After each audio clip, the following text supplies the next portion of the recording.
He built his body to survive falling from 10 meters in under 2 seconds.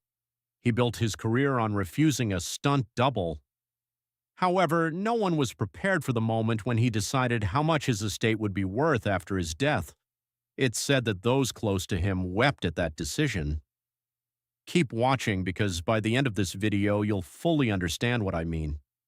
This is the story of a man who was never supposed to make it. Not as a diver, not as a model, and certainly not as a movie star. And yet Jason Statham did all three on his own terms, without ever pretending to be something he wasn't. That refusal to fake anything is exactly what built the empire, and exactly what's now shaping what he leaves behind. Shirebrook doesn't show up on postcards. It's a small market town buried in Derbyshire, England, the kind of place where ambition wasn't handed to you. You had to dig it out yourself. That's where Jason Statham was born on July 26, 1967, into a household that ran on hustle rather than comfort. His father, Barry, worked the markets, a street seller with a side career as a lounge singer, the kind of man who could talk anyone into anything. His mother, Eileen, had been a dancer before settling into life as a homemaker. Together, they raised two boys, Jason and his older brother, Lee, in a house where the lesson was simple and repeated daily: nothing here comes free. While the other children were busy with their schoolwork, Jason stood with his father next to a market stall selling imitation jewelry, counterfeit perfume, cheap clothes, anything that could be sold. He wasn't just giving change. He was learning a skill not taught in schools: how to quickly identify a stranger, how to gain their trust, and ultimately how to sell them something. Nobody in Shirebrook was going to open a door for him. So he learned early how to kick one down himself. At 11 years old, Jason found something that would quietly shape the rest of his life: diving. Not swimming, not splashing around. Competitive platform diving, the sport where a single mistimed twist can end in serious injury, and a perfect one is over in less than 2 seconds. He didn't dabble, he obsessed. Years of early mornings, aching shoulders, and repetition. Most teenagers would never tolerate turned him into one of the country's most promising divers. Good enough, in fact, to join Britain's national diving squad, a commitment that would consume 12 years of his life. At the Commonwealth Games held in Auckland in 1990, he truly represented England on the international stage. When he returned home, he didn't have a gold medal or anything like that, but he had more than just a medal: the ability to fully control his body in the air, the ability to maintain control and composure while falling, and a level of discipline that no acting class in the world could replicate. Years later, when directors watched him throw himself through windows and off rooftops without flinching, they weren't watching a trained stuntman. They were watching a former national-level diver who had already spent a decade making peace with gravity. By his early 20s, the math was brutal. Diving didn't pay bills.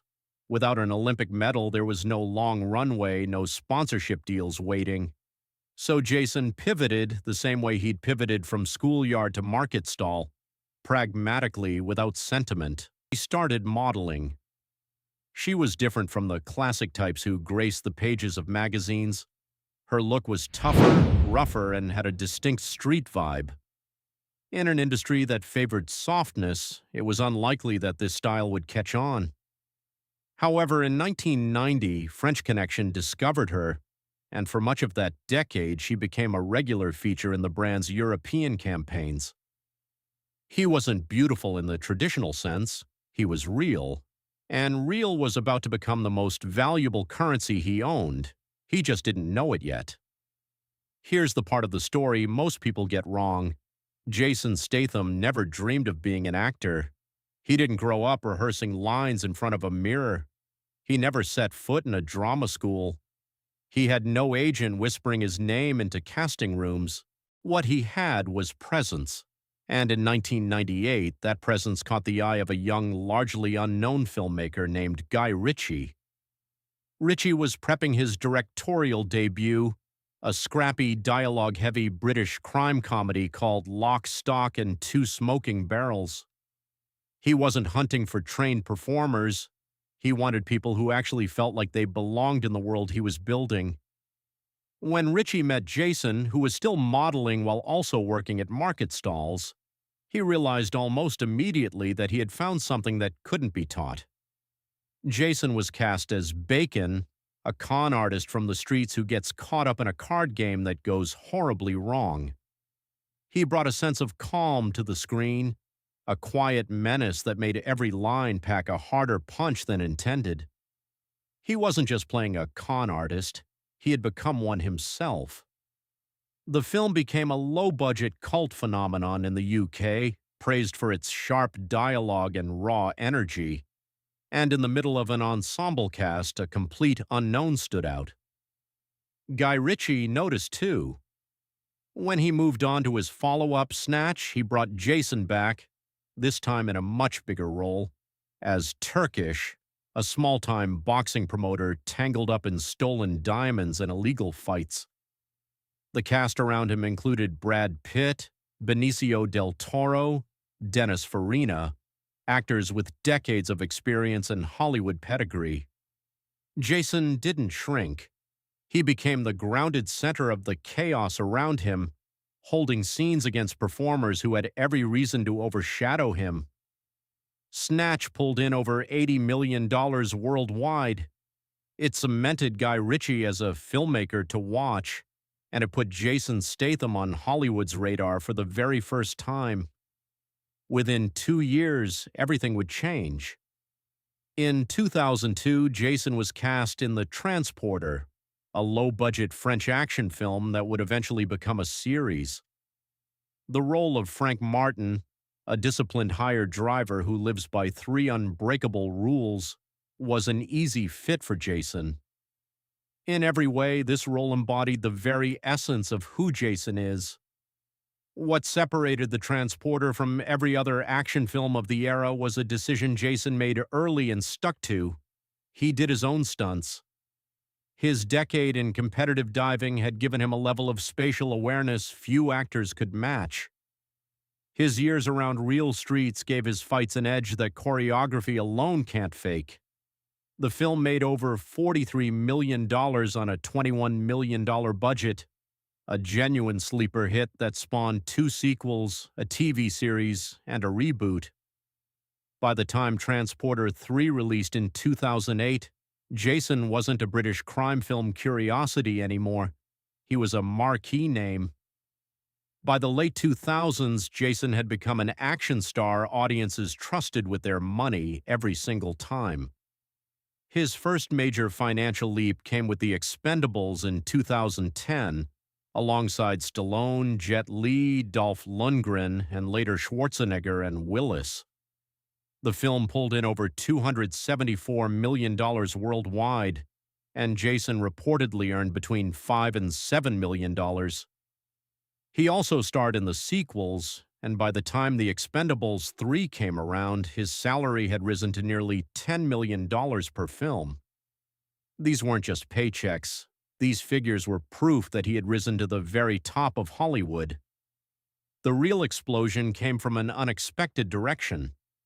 He stepped in as Deckard Shaw in Furious 7 in 2015, playing a vengeful assassin hunting Dominic Toretto's crew.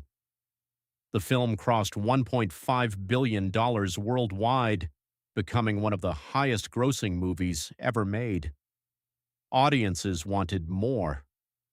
The Fate of the Furious brought in $1.7 billion, and the spin-off Hobbs and Shaw, opposite Dwayne Johnson, earned $760 million, with Jason reportedly paid around $13 million for his role alone. Across his career, the films he's appeared in have grossed a combined figure north of $7 billion worldwide. By the early 2020s, estimates placed his personal net worth somewhere between $90 and $100 million. Some estimates went higher still. Salaries were never the whole story. In 2009, he bought a beautiful home in the Hollywood Hills for $7.6 million. In 2015, he and his partner Rosie Huntington Whiteley bought a beachfront home in Malibu for $10.6 million. That home was later sold in 2020 for $18.5 million. Then in 2019, they purchased a mansion in Beverly Hills for $12.9 million. He layered on top of that a run of carefully chosen endorsement deals, always avoiding overexposure. For his family, that fortune was never just a number. It was proof that a boy who once sold fake jewelry on a market stall had built something that could genuinely outlast him. Behind the explosions was a completely different story, built on quiet, unglamorous loyalty. Nobody understood that side of him better than Rosie Huntington Whiteley. They met in 2010 at a party in London. She was 23, already a Victoria's Secret angel. He was 43, an established action star known for guarding his private life fiercely.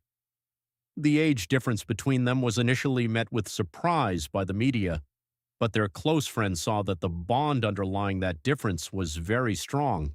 Both were British. Both came from working-class backgrounds. In 2016, after 6 years together, Jason proposed. Rosie announced the happy news by sharing just a photo of the ring. In 2017, they welcomed their first child, a son, Jack Oscar Statham. Jason was 50 years old when he became a father, and by most accounts, it changed him in ways decades of physical discipline never had. In 2022, they welcomed a daughter, Isabella James Statham, completing the family. He wasn't the kind of man who would turn his home life into a spectacle. Those who knew the couple knew him as an active father who took an interest in his children.